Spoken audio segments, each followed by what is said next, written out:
Allah duk wanda yake saurare na yanzu in ya kai shekaru 50 ko 60 ya tsaya mai wannan tambayar.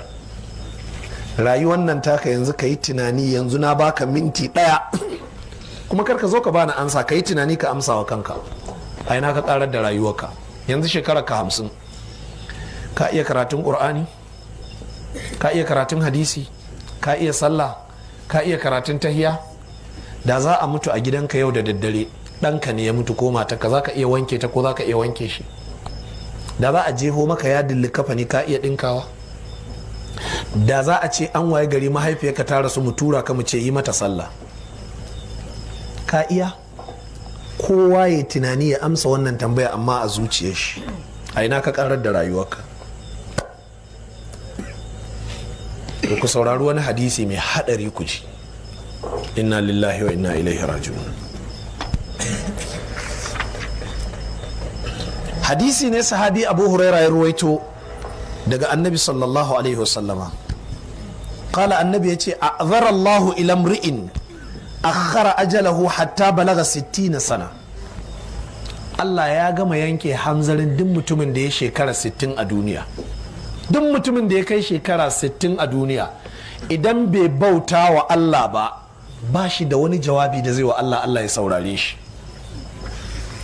Wannan hadisin, to saurari wata aya ka ji wadda Allah yake cewa awalam nu'ammirkum ma yatadhakkaru fihi man tadhakkara wa ja'akumun nadhir.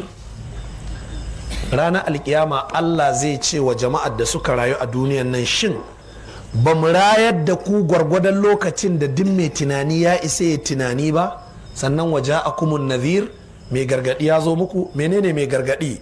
Malamai suka ce annabi sallallahu alaihi wasallam, wasu suka ce furfura.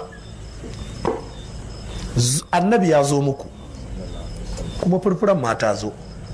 Ina wannan maganar?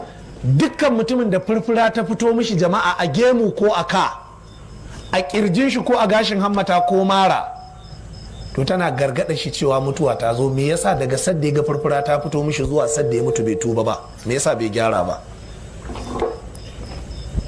Jama'a kowa ya tsaya yi tunani akan wannan.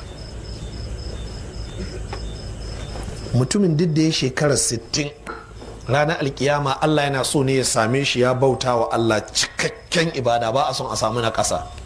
Kallalan ma ya ƙazi ma amara, ba a so ta hau kan shi. A ce gashi ya kashe rayuwar shi a iska, abinda aka ce ya yi bai yi ba. Bahaushe ya ce kowa ya daka rawar wani zai rasa turmin daka tasa.